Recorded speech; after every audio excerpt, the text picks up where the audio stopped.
Hello friends. इस video में हम क्लास 9th इंफॉर्मेशन टेक्नोलॉजी का unit 1 fundamentals of computer start करने वाले हैं। यूनिट 1 जो है फंडामेंटल्स ऑफ कंप्यूटर, इसमें टोटल 9 सेशंस हैं। हम अलग अलग वीडियोस में सेशंस कवर करेंगे। इस वीडियो में हम सेशन 1 कवर करने वाले हैं, जहां पे है इंट्रोडक्शन टू कंप्यूटर्स। कंप्यूटर्स के बारे में हालांकि हम सब जानते हैं, बट एज अ चैप्टर हमको पढ़ना है। थोड़ा सा बोरिंग जरूर लग सकता है, बट इंटरेस्टिंग की तरह हम पढ़ेंगे, उसको इंटरेस्टिंग वे में पढ़ेंगे। तो इंट्रोडक्शन टू कंप्यूटर्स हम स्टार्ट करते हैं। सबसे पहली चीज़ बेसिकली कि कंप्यूटर्स हम यूज़ कहाँ करते हैं।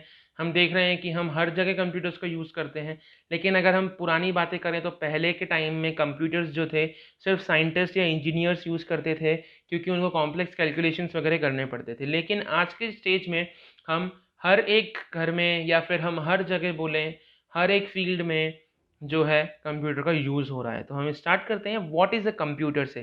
कंप्यूटर के डेफिनेशन की अगर हम बात करें तो डेफिनेशन पे जाने के पहले हम कंप्यूटर वर्ड से देखते हैं कि कंप्यूटर वर्ड आया कहाँ से है। तो कंप्यूटर वर्ड जो है वो कंप्यूट वर्ड से डिराइव किया गया है, जिसका मतलब होता है कैलकुलेट करना। और मेन काम कंप्यूटर का यही हुआ करता था कि वो कैलकुलेशंस प्रॉपरली करे। तो कंप्यूटर का वर्ड कंप्यूट है और उसका मीनिंग जो है वो कैलकुलेट है। कंप्यूटर के फुल फॉर्म की अगर हम बात करें तो this is common oriented machine particularly used for trade and education research. Computer के बहुत सारे फॉर्मूलेज बने हुए हैं, इस एब्रीविएशन के बहुत सारे फॉर्मूलेज बने हुए हैं, फुल फॉर्म्स बने हुए हैं। जस्ट हमारी जो बुक में लिखा हुआ है मैं वो बता रहा हूँ आपको। Common oriented machine particularly used for trade and education research. अब हम without wasting the time, without boring बनाते हुए सीधे आते हैं स्ट्रेंथ्स ऑफ अ कंप्यूटर, मतलब कंप्यूटर का काम क्या है। सबसे बेसिक चीज़ कि कंप्यूटर को हम यूज़ क्यों करते हैं, तो वो है उसकी स्पीड। कंप्यूटर की स्पीड बहुत अच्छी होती है। हम जो बहुत टाइम लगाते हैं किसी भी कैलकुलेशन को करने में, वो काम हमारा computer with in seconds, with in nano seconds और मिली सेकेंड्स में वो काम कर देता है। तो कंप्यूटर से हमारा काम बहुत स्पीड में होने लग गया। सेकेंड थिंग आती है एक्यूरेसी। वो सिर्फ स्पीड में ही नहीं करता है, एक्यूरेसी के साथ साथ, मतलब स्पीड के साथ साथ वो काम को एक्यूरेट करता है, बिल्कुल सही, विदाउट एनी एरर। तो मतलब एरर होने के बहुत कम चांसेस हो जाते हैं जब हम कंप्यूटर की बात करते हैं। नेक्स्ट आता है रिलायबिलिटी। हम उस पर रिलाय कर सकते हैं। ह्यूमन बींग से ज़्यादा भरोसा हम कंप्यूटर पे कर सकते हैं, बिकॉज कंप्यूटर कभी भी थकता नहीं है। ह्यूमन बींग अगर कोई काम कर रहा है तो मे बी पॉसिबल कि वो उस काम को करते करते थक जाए, लेकिन कंप्यूटर कभी नहीं थकेगा। जब तक उसको पावर हम देंगे, जब तक वो काम करता रहेगा। नेक्स्ट आता है स्टोरेज कैपेसिटी। स्टोरेज कैपेसिटी मतलब अगर हम ह्यूमन मेमोरी की बात करें तो ह्यूमन मेमोरी से कंप्यूटर की मेमोरी लाख गुना ज़्यादा होती है, क्योंकि वो स्टोरेज ही, उसको बनाया ही इस तरह से गया है कि वो स्टोरेज इतना सारा कर लेता है कि ह्यूमन भी उसके आगे कहीं नहीं लगते। तो कंप्यूटर की मेमोरी बहुत अच्छी होती है, हम बहुत सारी चीज़ें सेव कर सकते हैं, बहुत सारी चीज़ें रिकॉर्ड्स में रहती हैं। इसीलिए आजकल हर जगह पुलिस स्टेशंस हो, हॉस्पिटल्स हो, यहाँ पे कंप्यूटर्स का यूज़ बहुत ज़्यादा इंक्रीज़ हो गया है, ताकि वो हर चीज़ को प्रॉपर्ली रिकॉर्ड मेंटेन कर सकें। नेक्स्ट आता है वर्सेटिलिटी। तो वर्सेटिलिटी मतलब क्या होता है, वो बहुत सारे काम करता है। वर्सेटाइल वर्ड से ये निकला हुआ है। वर्सेटाइल वर्ड का मतलब होता है ऑलराउंडर। तो उसी तरह से कंप्यूटर जो होता है वो भी ऑलराउंडर है, it can perform multiple functions. Next है reduction in man power. Man power का रिडक्शन मतलब अगर कंप्यूटर बहुत सारे काम कर सकता है तो हमें ह्यूमन बींग्स की ज़रूरत कम पड़ेगी। तो जहाँ पे एम्प्लॉयज़ रखे जाते थे बहुत ज़्यादा पेपर वर्क संभालने के लिए, वहीं पे आज एक कंप्यूटर रखा जाता है और एक कंप्यूटर ऑपरेटर रखा जाता है जो उस कंप्यूटर को मेंटेन कर सके, और उससे ही सारा काम हमारा आसानी से हो जाता है। तो कंप्यूटर इतना यूज़फुल हो चुका है हमारे लिए। नेक्स्ट आता है रिडक्शन इन पेपर वर्क। जैसा कि मैंने बताया, जैसे एम्प्लॉय की ज़रूरत कम पड़ रही है, हमें स्टाफ की ज़रूरत कम पड़ रही है, उसी तरह से पेपर की ज़रूरत भी कम पड़ती है, क्योंकि जहाँ पे हमें हज़ारों फाइल मेंटेन करनी है, हज़ारों कागज़ लगेंगे, वहीं पर कंप्यूटर हमारा ज़रा से में काम कर देता है। हमें पेपर की ज़रूरत ही नहीं है, कंप्यूटर में सारी चीज़ें स्टोर हो जाती है। जब हमें चाहिए तब पेपर पे हम उसको प्रिंट कर लेते हैं। तो पेपर वर्क बहुत ज़्यादा हमारा रिड्यूस हो गया है, सारा काम कंप्यूटर पे हो जाता है। लेकिन अब जहाँ पे जिस चीज़ की एडवांटेज होती है, वहीं पे कहीं न कहीं उस चीज़ की डिसएडवांटेजेस भी आती हैं। तो इसी की बात हम लिमिटेशंस ऑफ कंप्यूटर करते हैं। लिमिटेशंस ऑफ कंप्यूटर क्या है? Incapability to think. कंप्यूटर सोच नहीं सकता, है ना? कंप्यूटर के पास सोचने समझने की शक्ति नहीं होती है। आप जो उसको बोलोगे वो करेगा। तो अगर कोई एरर आता है तो कंप्यूटर के पास उसका अल्टरनेट नहीं होता है। उसका अल्टरनेट आपको खुद को निकालना पड़ता है। नेक्स्ट आता है नो इंटेलिजेंस। जैसे ह्यूमन बीइंग के पास इंटेलिजेंस होती है, वैसे कंप्यूटर के पास नहीं होती है। Computer has no IQ. Next आता है डिपेंडेंस ऑन पावर। जैसा कि मैंने अभी बताया था, कंप्यूटर वर्क बहुत सारा कर सकता है, वो कभी थकेगा नहीं, लेकिन जस्ट ये है कि उसको कंटिन्यूस पावर मिलनी चाहिए। ये तो हो गई लिमिटेशंस। अब हम बात करते हैं कि कंप्यूटर को हम यूज़ कहाँ-कहाँ करते हैं। यू नो वेरी वेल कि हम कंप्यूटर्स को बहुत सारी जगह पे यूज़ करते हैं। जस्ट मैं नाम लूँगा और एक शॉर्ट डिस्क्रिप्शन दूँगा कि हम कंप्यूटर को किस तरह से यूज़ करते हैं और कहाँ यूज़ करते हैं। स्टार्ट करते हैं एप्लीकेशंस ऑफ कंप्यूटर्स में। पहला है मिलिट्री। मिलिट्री की बात करें तो मिलिट्री में भी बहुत ज़्यादा रोल हो गया है आजकल कंप्यूटर का। हाईटेक वेपन्स हैं, डिफेंस मैकेनिज़्म है, हर चीज़ आजकल डिफेंस मैकेनिज़्म में कंप्यूटर बहुत ज़्यादा रोल प्ले कर रहा है। जैसे कैमरास हो गए या दूसरी चीज़ें हो गई, वेपन्स हैं, तो उन सबको मेंटेन करने के लिए कंप्यूटर्स बहुत ज़्यादा इम्पोर्टेंट हो गए हैं। उसके बाद बैंक्स की अगर हम बात करें तो बैंक्स में आजकल कंप्यूटर्स हैं हर जगह। आप अगर डिपॉज़िट कराने जाते हो तो वहाँ पे कंप्यूटर की ज़रूरत पड़ती है, विथड्रॉ करते हो तो वहाँ कंप्यूटर की ज़रूरत पड़ती है, कोई एप्लीकेशन देते हो तो हर जगह मतलब बैंक में ईच एंड एवरी काम आजकल कंप्यूटर्स की मदद से हो रहा है। नेक्स्ट आता है रिसर्च। अगर कोई रिसर्च की जा रही है तो उस रिसर्च में भी कंप्यूटर का रोल है। क्यों? क्योंकि आजकल रिसर्च जो की जाती हैं अगर हम बात करें तो सैटेलाइट्स उसमें भी रोल प्ले करती हैं, सैटेलाइट्स वगैरह का काम होता है। उसके बाद अगर अर्थक्वेक है, फ्लड है, इन सब चीज़ों की सुनामी है, इन सब चीज़ों की अगर बात करें तो इन सबको स्टडी करने के लिए, इनका मैकेनिज़्म स्टडी करने के लिए, ये आ रहे हैं, कब आएँगे, किस स्टेज से, किस स्पीड से आ रहा है, तो ये सारी चीज़ें के लिए कंप्यूटर बहुत इम्पोर्टेंट रोल प्ले करता है। नेक्स्ट आता है एजुकेशन सिस्टम। जैसा कि एजुकेशन सिस्टम हम देख रहे हैं, हम कंप्यूटर तो पढ़ ही रहे हैं रेगुलरली, 9th, 10th और 11th में जिनको आगे कंप्यूटर में काम करना है, वो कंप्यूटर पढ़ते ही हैं। उसके साथ-साथ एजुकेशन सिखाने के लिए बहुत इम्पोर्टेंट रोल प्ले करता है। जैसे मैं वीडियोज़ डाल रहा हूँ, आप वीडियोज़ से पढ़ रहे हैं, तो this is the way to communicate with each other by using a computer. तो एजुकेशन मिल रही है आपको इस मेथड से, तो education plays a important role sorry computer plays a important role. वैसे पहले भी गलत नहीं था, education also plays a important role. तो computer plays a important role in education and education plays a important role in your life. Okay, next आता है media and communication.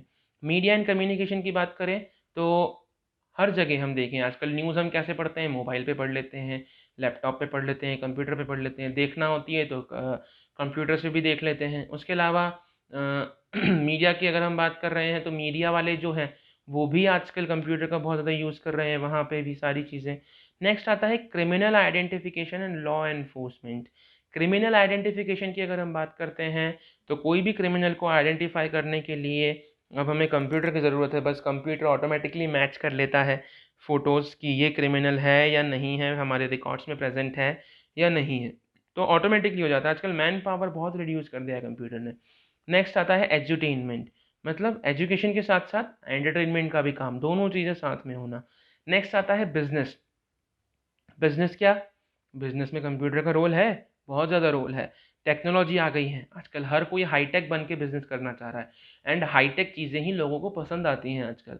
तो बिजनेस भी हाईटेक टेक्नोलॉजीज मतलब कंप्यूटर्स को use करके अपने business को इम्प्रूव किया जा रहा है। जैसे बिजनेस की हम बात करें तो बड़े बड़े शॉपिंग मॉल्स ओपन किए गए हैं, वहाँ पे कंप्यूटर्स मेंटेन किए जाते हैं बिलिंग के लिए और दूसरी चीज़ों के लिए।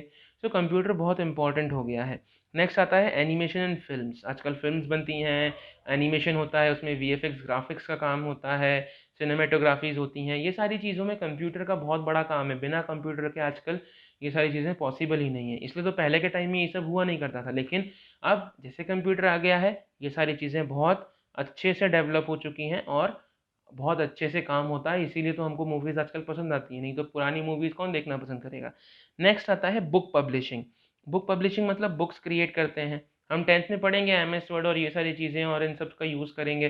तो जब इन सब चीज़ों को हम और डिटेल में पढ़ेंगे, कंप्यूटर सीखेंगे, तो यू विल नो कि बुक्स कैसे बनती हैं और किस तरह से यूज़ किया जाता है। पिक्चर्स ऐड करी जाती हैं, पिक्चर्स एडिट करके बुक्स में डाली जाती हैं, बहुत सारी चीज़ें होती हैं। नेक्स्ट आता है कमर्शियल यूज़। जैसे अगर हम होटल्स की बात करें, सिनेमा की टिकट करें, रेलवे की टिकट्स की बात करें, तो ये सारी चीज़ें भी बुकिंग आजकल ऑनलाइन होने लग गई हैं और ऑनलाइन हो रही है, that means you will need a computer for that. तो कमर्शियल यूज़ भी बहुत ज़्यादा हो गया है इसका, आजकल बिना इसके फिर टिकट बुक नहीं कर सकते। अगर आपको जाना नहीं है, आपको घर बैठे काम करना है, तो कंप्यूटर चाहिए। फिर इंजीनियरिंग एंड मैन्युफैक्चरिंग में भी ये चीज़ बहुत ज़्यादा इंपॉर्टेंट रोल प्ले करता है। किस तरह से, जैसे आर्किटेक्ट्स हैं, वो अगर कुछ डिज़ाइन बनाना चाहते हैं कुछ घर की, कुछ कोई चीज़ की, तो उसके लिए इनको डिज़ाइन बनानी पड़ती है ना। आजकल डिज़ाइंस इन लोगों की भी कंप्यूटर पे ही बनती है। स्पोर्ट्स में कंप्यूटर का बहुत बड़ा यूज़ है। जैसे अगर हम क्रिकेट की बात करें तो डीआरएस जो लेते हैं, थर्ड एम्पायर जो होता है, वो कंप्यूटर का यूज़ करता है। हमको बॉल्स दिखाते हैं कि ये विकेट पे गई कि नहीं गई, एलबीडब्ल्यू हुआ कि नहीं हुआ, रिव्यू लिया जाता है। तो ये सारी चीज़ें कंप्यूटर की वजह से ही पॉसिबल है। अगर कंप्यूटर नहीं हो तो ये सारी चीज़ें नहीं होगी। क्योंकि अगर हम पुराना क्रिकेट देखें तो वहाँ पे थर्ड एम्पायर के ये कहाँ था, सिर्फ दो एम्पायर, जो फील्ड एम्पायर है उन्होंने जो बोल दिया दैट विल बी फाइनल, क्योंकि उसके अलावा कोई ऑप्शन ही नहीं ना आपके पास। लेकिन अब कंप्यूटर है तो वहाँ पे जेन्युइन आउट दिया जाएगा। अदरवाइज गलत है तो वो आउट नहीं है, तो आउट नहीं दिया जाएगा। गलत आपको एम्पायर नहीं बोलेगा। नेक्स्ट आता है मेडिकल साइंसेस। मेडिकल साइंस में भी बहुत ज़्यादा यूज़ हो गया है आजकल। अधिकतर डायग्नोस की अगर हम बात करें तो कंप्यूटर्स के थ्रू करते हैं डायग्नोसिस, जितना भी डिसीज़ का। क्योंकि आजकल डिसीज़ ही ऐसी हैं, बड़ी बड़ी डिसीजेज आ रही हैं, उनके डायग्नोसिस कंप्यूटर के बिना पॉसिबल ही नहीं हो पाते हैं। तो सारी चीज़ें कंप्यूटर से पॉसिबल हो जाती हैं। नेक्स्ट आता है गवर्नमेंट सेक्टर।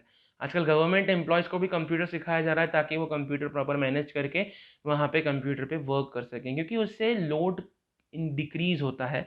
और अगर हम मैन पावर का जो स्ट्रेस है वो अगर कम कर रहे हैं तो वो उससे अच्छी बात क्या होगी। तो इसलिए कंप्यूटर का यूज़ बहुत ज़्यादा बढ़ावा दिया जा रहा है आजकल सब जगह। लाइब्रेरी की बात करें तो लाइब्रेरी में अगर एक बहुत बड़ी लाइब्रेरी है तो सारी बुक्स का रिकॉर्ड मेंटेन करना एक डिफ़िकल्ट सिचुएशन क्रिएट करता है। तो उसके लिए कंप्यूटर से आसान क्या होगा।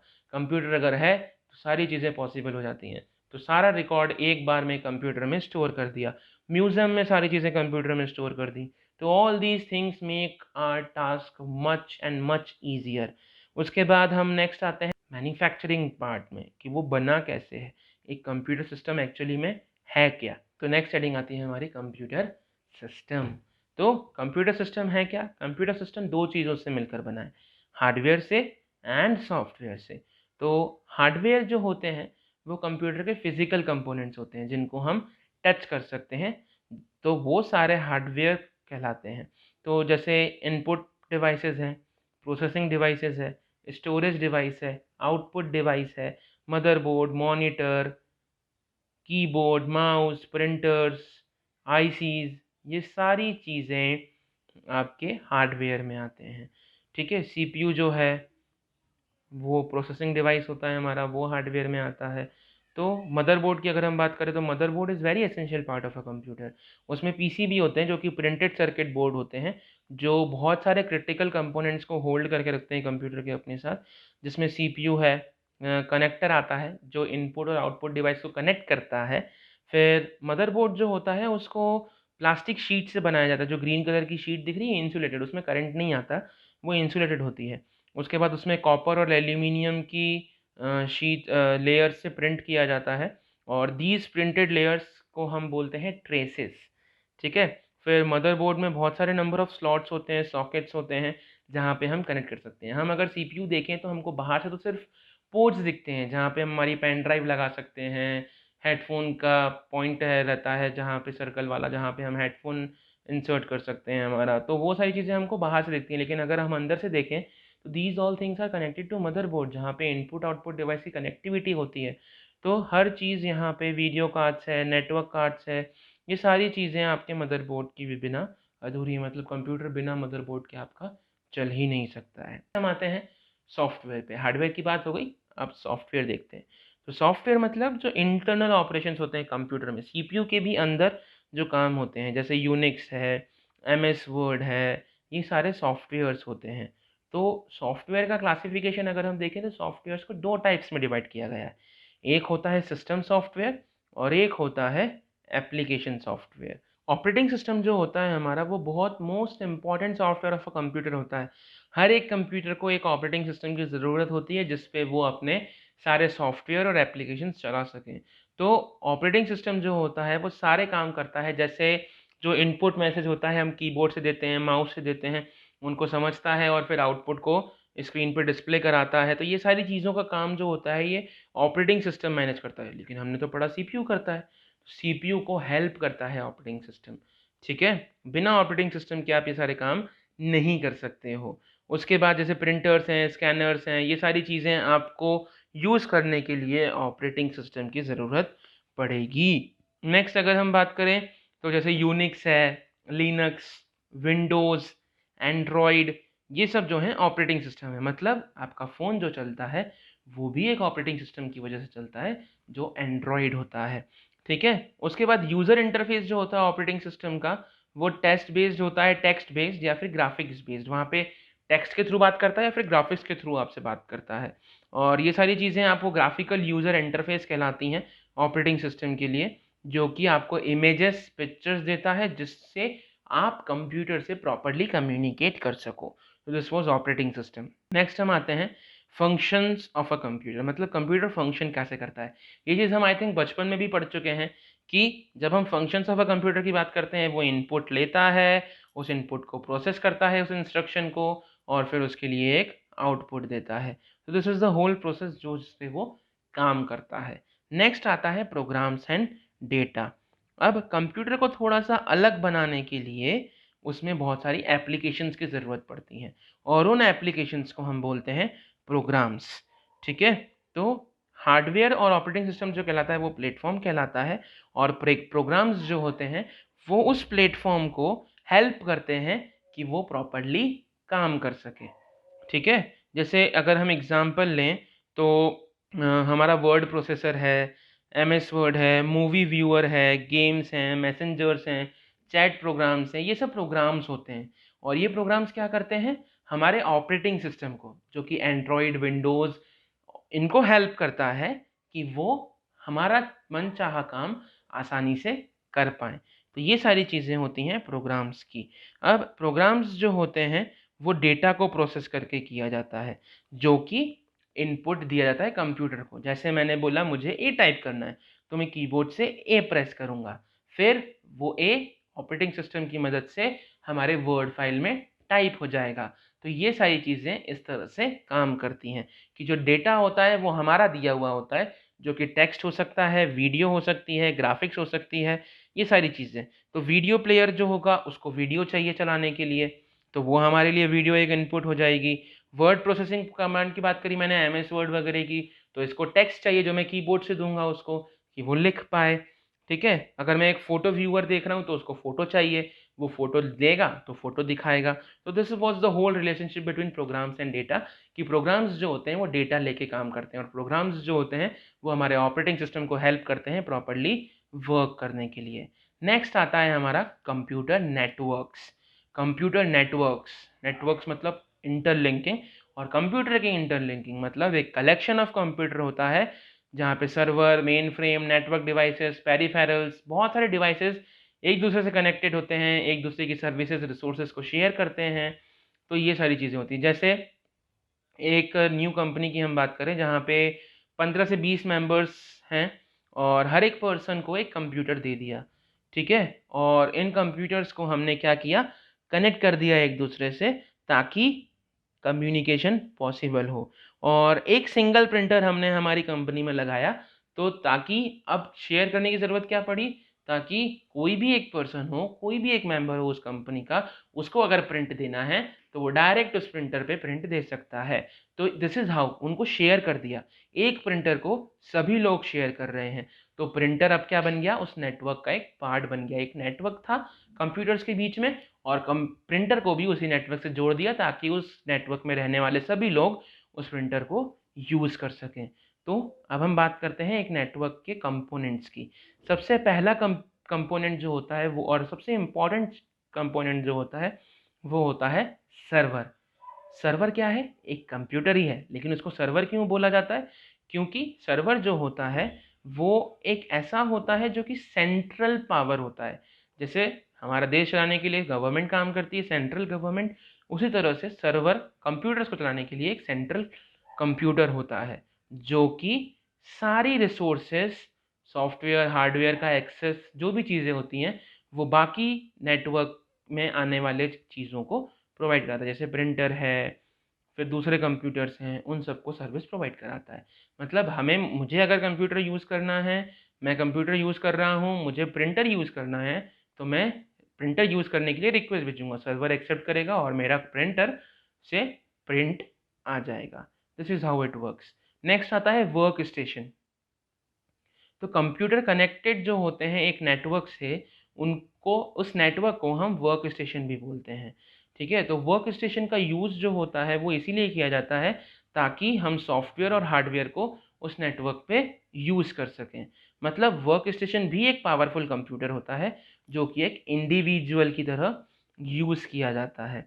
ठीक है, तो वर्क स्टेशन जो होता है वो दूसरे कंप्यूटर से थोड़ा सा फास्टर होता है। क्यों? क्योंकि ये पूरे नेटवर्क को संभाल रहा है और पूरे नेटवर्क को संभालने वाला पावरफुल होना चाहिए। तो उसमें मल्टीटास्किंग कैपेबिलिटीज़ होती हैं, उसके पास रैम, रोम, ड्राइव कैपेसिटी बहुत ज़्यादा होती है। तो वर्क स्टेशन जो होता है एक हमारे नॉर्मल कंप्यूटर से बहुत बड़ा कंप्यूटर होता है। नेक्स्ट और लास्ट कंपोनेंट आता है हमारे कंप्यूटर नेटवर्क का, वो है कम्युनिकेशन चैनल्स।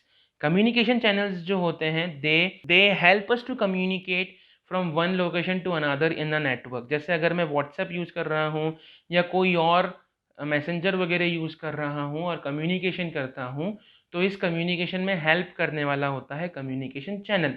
जैसे मैं यहाँ से ऑस्ट्रेलिया में अगर मैसेज भेज रहा हूँ, अमेरिका में अगर मैसेज भेज रहा हूँ, तो वो मैसेज जाने के लिए मुझे एक कम्युनिकेशन चैनल की ज़रूरत पड़ेगी। उसी तरह से अगर हम स्कूल की बात करें, एक ऑफिस स्कूल में स्कूल के एक कॉर्नर में है और एक ऑफिस स्कूल के दूसरे कॉर्नर में है। इस कॉर्नर से मुझे दूसरे कॉर्नर पे प्रिंट देना है, तो उस कम्युनिकेशन के लिए चैनल क्या होगा? तो वो होते हैं कम्युनिकेशन चैनल्स। तो कम्युनिकेशन चैनल्स जो होते हैं अलग-अलग टाइप के होते हैं, जो होते हैं लैन, वैन एंड मैन। लैन की अगर हम बात करें तो ये होता है लोकल एरिया नेटवर्क्स, जो कि एक ऑफिस, हाउस या स्कूल में कनेक्टिविटी प्रोवाइड कराता है।